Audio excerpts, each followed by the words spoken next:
Hello everyone, कैसे हो आप सब। आज हम एक नया टॉपिक स्टार्ट करेंगे, कोऑर्डिनेशन कंपाउंड्स। ये बिल्कुल नया टॉपिक है, इससे पहले आपने इसका बेसिक कभी नहीं पढ़ा है। ये कोऑर्डिनेशन कंपाउंड्स क्या होते हैं, हमारे डेली लाइफ में कैसे यूज होते हैं, कैसे बनते हैं, हम सब इस चैप्टर्स में पढ़ेंगे। तो सबसे पहले मैं एक एग्जाम्पल के साथ शुरुआत करता हूँ। मैं एक एग्जाम्पल लेता हूँ यहाँ पे।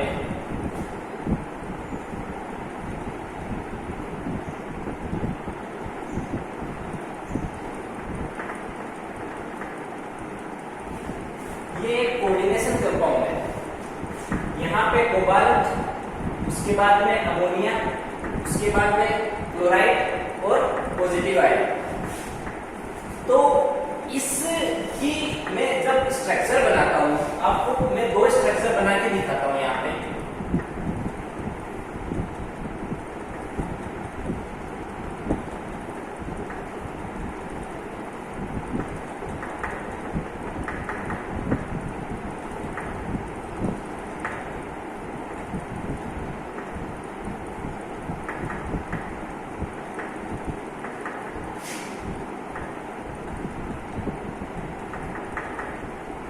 क्या किया मैंने, कोबाल्ट को सेंटर में रखा है और इसके स्क्वायर के चारों कॉर्नर्स पर मैंने NH3 लिखा है और क्लोराइड को मैंने आमने सामने लिखा। ये एक सिस स्ट्रक्चर है। सिस में क्या होता है, आमने सामने एटम्स होते हैं और ट्रांस में क्या होता है कि उनमें आमने सामने नहीं होते, थोड़ा सा अलग हो सकते हैं।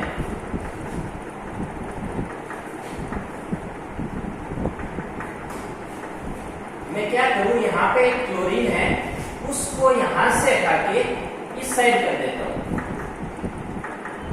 और बाकी इस क्लोरीन की जगह अमोनिया कर दिया। ये देखिए, ये एक ट्रांस स्ट्रक्चर है। जब मैं ये देखता हूं तब मुझे एक चीज यहां से मिलती है। वो क्या मिलती है कि मेरी जो सिस स्ट्रक्चर है उसका एक अलग कलर है और ट्रांस स्ट्रक्चर है उसका एक अलग कलर है। कलर क्या रहता है इनका, इसका ग्रीन रहता है और इसका डार्क ब्लू रहता है। ऐसा क्यों होता है, इसका ग्रीन इसका डार्क ब्लू, एक ही कंपाउंड है, इसकी दो स्ट्रक्चर्स हैं, दोनों के अलग अलग कलर है। तो हम ऐसे कह सकते हैं कि कोऑर्डिनेशन कंपाउंड हमारे लिए इसलिए भी इंपॉर्टेंट है कि हम इससे डिफरेंट कलर ले सकते हैं, डिफरेंट कलर प्रोड्यूस कर सकते हैं एक ही कंपाउंड से। उसकी स्ट्रक्चर में थोड़ा सा चेंज करके हम उसकी कलर को चेंज कर सकते हैं और अलग अलग कलर ले सकते हैं। जैसे कपड़ों की मिल्स होती है, वहां पे डाई वगैरह की जाती है अलग अलग कलर से, तो वहां पे बहुत सारे कलर कोऑर्डिनेशन कंपाउंड से ही बनाए जाते हैं। ये हमारे डेली लाइफ में एग्जांपल रहता है। या और हम हमारे बॉडी में हीमोग्लोबिन रहता है, वो एक फेरस का कोऑर्डिनेशन कंपाउंड होता है। और पौधों में जो क्लोरोफिल होता है, जो उसको ग्रीन कलर देता है, वो भी एक कोऑर्डिनेशन कंपाउंड है। और जो विटामिन B12 होता है, उसमें कोबाल्ट का कोऑर्डिनेशन कंपाउंड होता है। तो हमारा ये कोऑर्डिनेशन कंपाउंड हमारी डेली लाइफ में यूज होते हैं, इसीलिए आज हम ये चैप्टर पढ़ेंगे। तो इसके साथ हम EDTA, एक एग्जांपल होता है, मैं आगे पढ़ाऊंगा। EDTA भी एक कोऑर्डिनेशन कंपाउंड है और इसको भी हम वाटर की हार्डनेस को याद करने के लिए इसका यूज करते हैं। इसके साथ हम मान लीजिए AU एक कोऑर्डिनेशन कंपाउंड होता है, या इस कोऑर्डिनेशन कंपाउंड में जब हम जिंक मिला देते हैं तो यहां से गोल्ड मिल जाता है। तो हम किसी मेटल को भी प्राप्त कर सकते हैं, किससे, एक कोऑर्डिनेशन कंपाउंड से। तो ऐसे कह सकते हो कि कोऑर्डिनेशन कंपाउंड के हमारे डेली लाइफ में बहुत सारे यूज होते हैं। हम कलर्स ले सकते हैं, हम मेटल प्राप्त कर सकते हैं, हम किसी वाटर की हार्डनेस को ज्ञात कर सकते हैं। तो अब मैं आगे चलता हूं।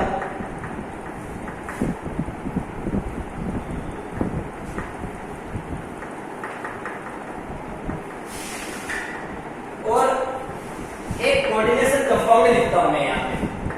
पहले मैं ये चलता हूं कि कोऑर्डिनेशन कंपाउंड दूसरे कंपाउंड से कैसे डिफरेंट होते हैं। इसके लिए मैं एक एग्जांपल लेता हूं, NaCl।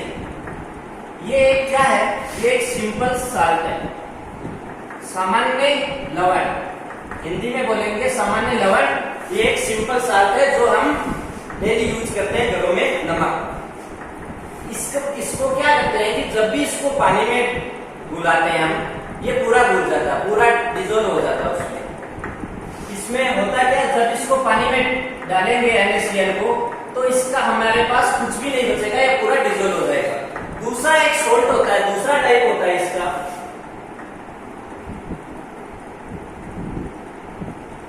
डबल सोल्ट या फिर मिक्स सोल्ट। इसको हिंदी में बोलते हैं द्विक लवण।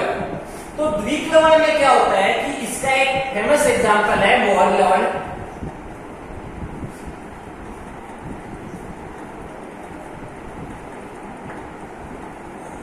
मोहर साल्ट, मोहर लवण। मोहर लवण का फॉर्मूला क्या होता है?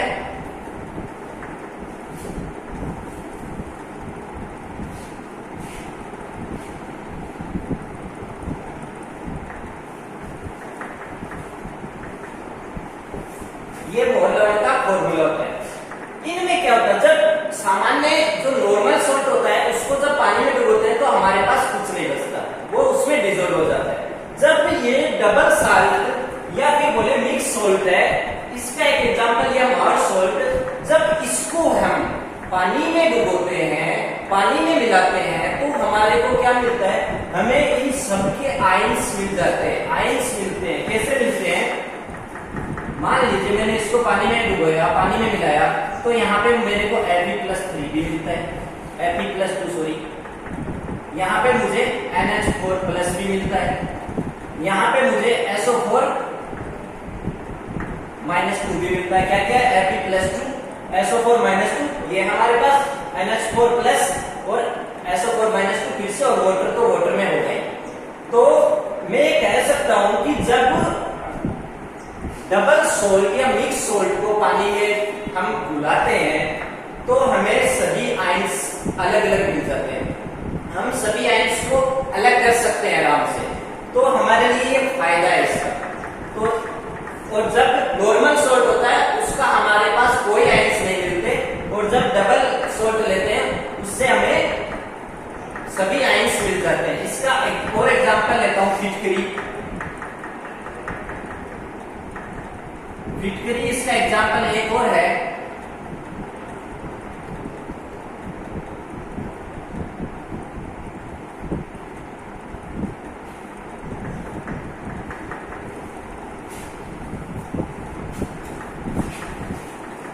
ये फिटकरी एग्जांपल है। इसमें भी क्या होता है कि जब मैं इसको पानी में डिसॉल्व करता हूं तो क्या होता है कि K+SO4-2 Al+ और SO4-2, ये सभी आयंस मेरे को मिल जाते हैं। ठीक है, बट ये सब डिफरेंट कैसे है इस कोऑर्डिनेशन कंपाउंड से, इसका भी मैं एक एग्जांपल लेके बताऊंगा आपको।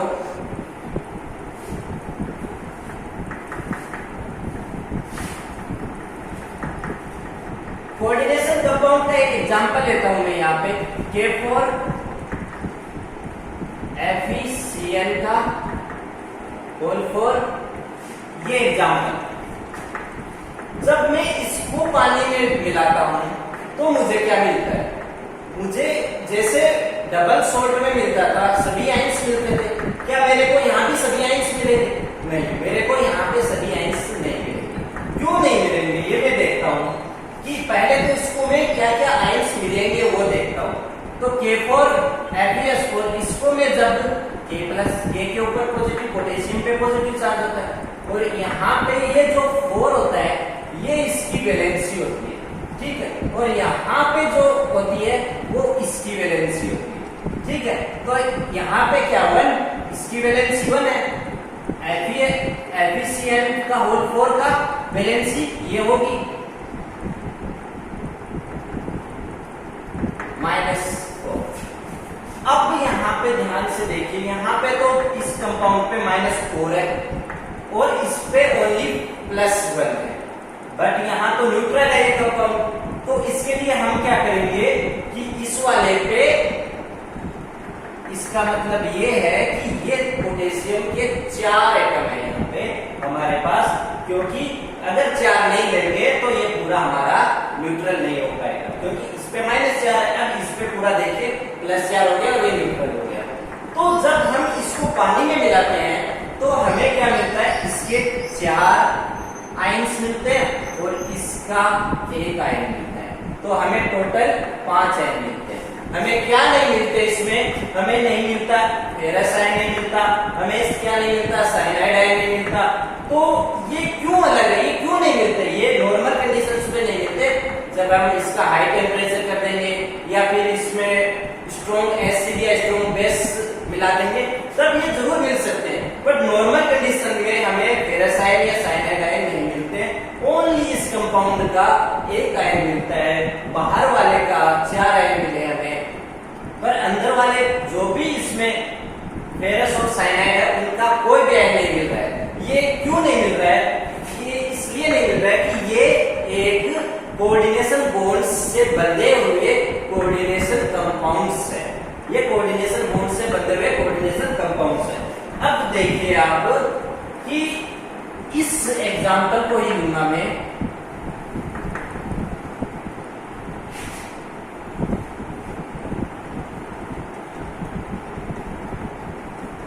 इस एग्जांपल को ही लूंगा मैं। इस एग्जांपल ये कोऑर्डिनेशन कंपाउंड है, इसमें क्या क्या चीजें क्या होती है ये बताऊंगा मैं आपको। कि सबसे पहले ये जो ब्रैकेट है, सबसे पहले ये जो ब्रैकेट है ये होता है coordination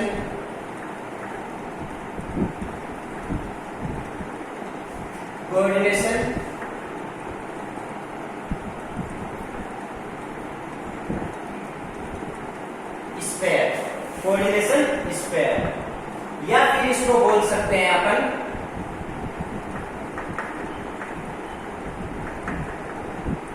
coordination entity. Coordination entity या कोऑर्डिनेशन स्पेयर हिंदी में बोलेंगे उपसय संयोजक मंडल। ठीक है, तो ये पूरा जो ब्रैकेट है, इसके जो इस ब्रैकेट के अंदर जो भी एटम्स है उन सबको हम बोलेंगे कोऑर्डिनेशन स्पेयर, कोऑर्डिनेशन एंटिटी या फिर उपसय संयोजक मंडल। ठीक है, अब आप देखिए कि इसमें क्या क्या चीजें हैं। इसमें ये जो फेरस है ये यहां पे होता है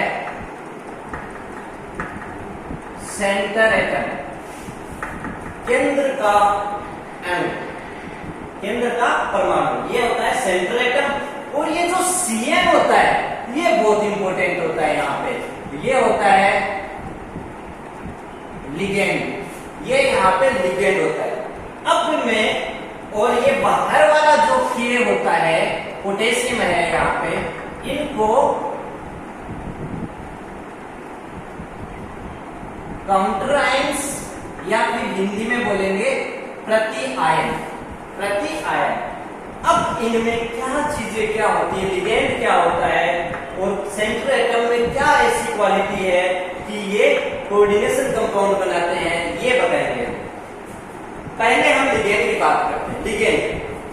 लिगेंड में क्या होता है कि यहाँ पे Cn है, साइनो, इसको यहाँ पे साइनो बोलते हैं, साइनो है। तो लिगेंड में ये क्या करते हैं कि इनके पास इलेक्ट्रॉन्स बहुत सारे होते हैं। ये इलेक्ट्रॉन्स होने की क्या दो तरीके हो सकते हैं उसके पास इलेक्ट्रॉन ज्यादा होने की। या तो उसके पास नेगेटिव चार्ज होगा तो हम बोल देंगे उसके पास इलेक्ट्रॉन्स है, क्योंकि इलेक्ट्रॉन्स के ऊपर नेगेटिव चार्ज होता है और हम उसने इलेक्ट्रॉन्स लिए हैं तो उसके ऊपर नेगेटिव चार्ज आ गया। या तो हम बोलेंगे उस पर नेगेटिव चार्ज है, या अगर वो न्यूट्रल है तो उसके ऊपर या तो लोन पेयर है, लोन पेयर को ही दूसरा नाम इलेक्ट्रॉन पेयर बोलते हैं, या इलेक्ट्रॉन पेयर। क्या दो कंडीशन है, लिगेंड की बात कर रहा हूं मैं यहाँ पे। लिगेंड में क्या होगा, या तो नेगेटिव चार्ज होगा। जैसे यहाँ पे इस Cn का है Cn माइनस OH माइनस, ये लिगेंड है। या फिर ऐसे बोल दूं न्यूट्रल है वो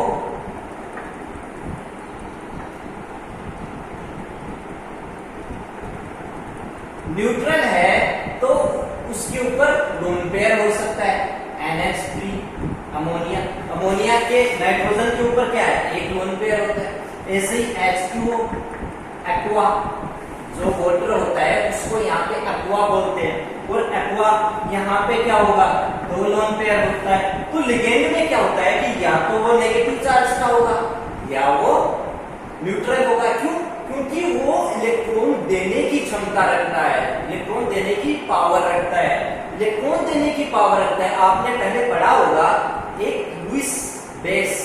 लुईस बेस क्या होता है, जो लोन पेयर दे सकता है, जो इलेक्ट्रॉन पेयर दे सकता है, वो लुईस बेस होता है।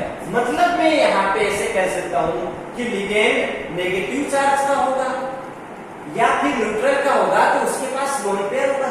ये दोनों कंडीशन होती है तो इसके ऐसे कह सकते हैं नेगेटिव चार्ज होगा तो ये इलेक्ट्रॉन अच्छे से दे सकता है, लोन पेयर है तो ये इलेक्ट्रॉन अच्छे से दे ही सकता है। तो ये दोनों कंडीशन है तो मैं ये कह सकता हूं कि ये एक लुईस बेस, क्या वो एक लुईस बेस है। लुईस बेस, लुईस बेस इसको समझो। लुईस एसिड क्या होता है और लुईस बेस क्या होता है, ये आपने पहले पढ़ रखा है एसिड और बेस की डेफिनेशन में। लुईस बेस वो होता है जो इलेक्ट्रॉन्स के पेयर या लोन पेयर डोनेट कर सकता है। वो जो अच्छे से देगा वो उतना ही अच्छा लुईस बेस होगा। जैसे हम ऑर्गेनिक केमिस्ट्री में पढ़ते हैं कि लुईस बेस अच्छा कौन होता है, जो अच्छा न्यूक्लियोफाइल होता है। न्यूक्लियोफाइल मींस जो पॉजिटिव चार्ज को पसंद करता है। पॉजिटिव चार्ज को कौन पसंद करेगा, जिसके खुद के ऊपर नेगेटिव चार्ज हो, और नेगेटिव चार्ज है तो वो अच्छे से इलेक्ट्रॉन्स दे सकता है। तो इनको मैं ऐसे बोल सकता हूँ लुईस बेस न्यूक्लियोफाइल या फिर लिगेंड। लिगेंड कौन से टाइप के होते हैं, लुईस बेसिक होते हैं। बेसिक क्यों होते हैं, क्योंकि इनके पास इलेक्ट्रॉन्स देने के लिए होते हैं। किस टाइप में होते हैं, या तो नेगेटिव चार्ज होगा, नेगेटिव चार्ज होगा तो इलेक्ट्रॉन्स दे सकते हैं, या फिर लोन पेयर होगा तो इलेक्ट्रॉन्स दे सकते हैं। ठीक है, ये रहता है लिगेंड। और लिगेंड कैसे जुड़े रहते हैं, जैसे मैंने पहले स्ट्रक्चर बना के बताई थी कि यहाँ पे कोबाल्ट था और यहाँ पे ये जो बॉन्ड है ये कोऑर्डिनेशन बॉन्ड है जो ऐसे बनता है, और लिगेंड NH3 ये इसके लोन पेयर है। तो लोन पेयर इसको दे रहा है, लोन पेयर यहाँ पे इसको दे रहा है। तो ये जो लिगेंड है और ये मेटल के साथ यहाँ पे जो सेंट्रल एटम है उसके साथ कौन सा बॉन्ड बनाता है, कोऑर्डिनेशन बॉन्ड के साथ जुड़ा रहता है। और अपने से इलेक्ट्रॉन देने का ये साइन है, अपने ये इलेक्ट्रॉन दे सकता है, किसको दे सकता है, सेंट्रल एटम को दे सकता है। तो अब सेंट्रल एटम पे लुईस बेस की बात हो गई और लिगेंड की बात हो गई। लिगेंड लुईस बेसिक होता है, नेगेटिव या न्यूट्रल हो सकता है, और ये बॉन्ड बनाता है किसके साथ, इसके साथ। और इस बॉन्ड की बात बताता हूं, ये बॉन्ड भी सेम ही सिग्मा बॉन्ड जैसा होता है। सिग्मा बॉन्ड में क्या होता था कि दोनों एटम एक एक इलेक्ट्रॉन्स लेते थे। यहाँ पे ये NH3 है, मेटल है, तो यहाँ पे ये इलेक्ट्रॉन्स देगा, बट दोनों के पास एक एक इलेक्ट्रॉन रहेंगे। मतलब एक मैं इस बॉन्ड को सिग्मा बॉन्ड्स बोल सकता हूँ। तो सीधी बात ये है कि लिगेंड की डेफिनेशन फटाफट बता दीजिए कि वो एलिमेंट्स, वो कंपाउंड्स जो न्यूट्रल हो या नेगेटिव चार्ज की हो, वो न्यूट्रल हो या नेगेटिव चार्ज की हो, और साथ में लुईस बेस की तरह बिहेव करते हुए कोऑर्डिनेशन बॉन्ड या सिग्मा बॉन्ड के साथ किससे जुड़े रहते हैं, सेंट्रल एटम के साथ जुड़े रहते हैं, वो लिगेंड्स कहलाते हैं। और वो लुईस बेसिक होते हैं। लुईस बेसिक होते हैं क्योंकि वो उनके पास इलेक्ट्रॉन्स देने की क्षमता होती है। ये तो रहता है लिगेंड की बात। ठीक है, लिगेंड के क्या टाइप रहेंगे ये मैं बाद में बताऊंगा। अब मैं बात करता हूं सेंट्रल एटम की बात। सेंट्रल एटम, सेंट्रल एटम में क्या होता है कि यहां पे ये फेरस है, ये साइनाइड का नाइट्रोजन यहां पे देगा। जो नाइट्रोजन है ये इसके साथ बॉन्ड बना रखा है। ऐसे ही यहां पे साइनाइड, इधर 4 साइनाइड हैं ये मैंने बना दिया, ठीक है। तो ये किसके, सीधी बात है, सेंट्रल एटम की बात करेंगे। पहले तो ये डी ब्लॉक के एलिमेंट्स, डी ब्लॉक के एलिमेंट्स क्यों होते हैं यहाँ पे, क्यों इनको ये इलेक्ट्रॉन्स क्यों चाहिए इनको कि ये इनके साथ बॉन्ड बनाए, क्यों ही डी ब्लॉक एलिमेंट्स। इसमें डी ब्लॉक एलिमेंट्स ही होते हैं। डी ब्लॉक एलिमेंट्स की मैं यहाँ पे फेरस की बात करूं, आयरन की बात करूं, जब मैं इसका इलेक्ट्रॉनिक कॉन्फ़िगरेशन लिखूं तो आप देखिए आर्गन, उसके बाद में 4s2 और 3d6 होता है। 3d6 को मैं बनाऊं एक बार, तो आप ध्यान से देखिए यहाँ पे एक इलेक्ट्रॉन 1 2 3 4 5 और 6, यहाँ पे डी में 6 इलेक्ट्रॉन है, तो यहाँ पे 6 इलेक्ट्रॉन मैंने दिखा दिया। तो अब क्या करूं मैं कि अब ध्यान से देखिए आप यहाँ पे कि 4 इलेक्ट्रॉन्स की कमी अब भी है इसके पास, 4 इलेक्ट्रॉन्स की कमी है, तब मैं एक इलेक्ट्रॉन्स की कमी है तो ये किसी से इलेक्ट्रॉन ले सकता है। तब मैंने यहाँ पे ये कहा है कि यहाँ पे डी ब्लॉक के एलिमेंट्स यूज होते हैं क्योंकि इनमें रिक्त या एम्प्टी या खाली डी ऑर्बिटल्स होते हैं। इसकी वजह से इनके पास इलेक्ट्रॉन्स की कमी होती है और इनको इलेक्ट्रॉन्स देते तो अच्छी बात है, ये अच्छी स्टेबिलिटी दे देते हैं और ये कोऑर्डिनेशन कंपाउंड्स बना देते हैं। तो यहाँ पे क्या होता है कि इसने इलेक्ट्रॉन्स दिए और क्योंकि इसके पास इलेक्ट्रॉन्स की कमी थी, लिगेंड्स ने इलेक्ट्रॉन्स दिए। लिगेंड्स लुईस बेस की तरह बिहेव करता है, तो जिसने इलेक्ट्रॉन्स लिए वो किसकी तरह बिहेव करेगा, वो करेगा लुईस एसिड की तरह। तो ये सेंट्रल एटम क्या होता है, लुईस एसिड, लुईस अम्ल, ये लुईस अम्ल होता है, लिगेंड लुईस बेसिक होता था, लुईस क्षार होता था। लुईस एसिड क्यों हुआ, क्योंकि इसने इलेक्ट्रॉन्स लिए हैं, इसने इलेक्ट्रॉन्स लिए, इसके पास इलेक्ट्रॉन्स की कमी थी। कमी क्यों थी, क्योंकि उसके पास खाली डी ऑर्बिटल्स थे, इसलिए इसके पास इलेक्ट्रॉन्स की कमी थी और इसने इलेक्ट्रॉन देके इसको स्टेबल बना दिया, स्टेबल कंपाउंड बना दिया। तो इसके पास लुईस एसिड है और इसके साथ में मैं इसके ऊपर चार्ज की बात करूं कि मैं यहाँ पे बाद में बताऊंगा कि इसकी ऑक्सीडेशन नंबर या ऑक्सीकरण संख्या निकालनी कैसे निकालते हैं। यहाँ पे इसकी 2 निकल के आएगी, तो वो क्यों निकलेगी, वो ऐसे निकलती है। मैं अभी भी एग्जांपल देके बता देता हूँ कि K4 पोटेशियम पे +1 होती है, यहाँ पे 4 पोटेशियम है तो +4। फिर मैंने फेरस की X मान ली या आयरन की X मान ली, इसकी क्या ऑक्सीडेशन नंबर है वो पता नहीं, मेरे को निकालनी है। और साइनाइड पे -1 होती है, 4 है तो -4, यहाँ पे -4 इक्वल टू 0, तो X इक्वल टू सॉरी यहाँ पे 6 कर लेना और x इक्वल टू 2, यहाँ पे 2 निकल के आता है। तो आप देखिए यहाँ पे कि ऑक्सीडेशन नंबर 2 है, मतलब +2 है, 2 नहीं +2 है। +2 मतलब 2 इलेक्ट्रॉन्स की इसके पास कमी है।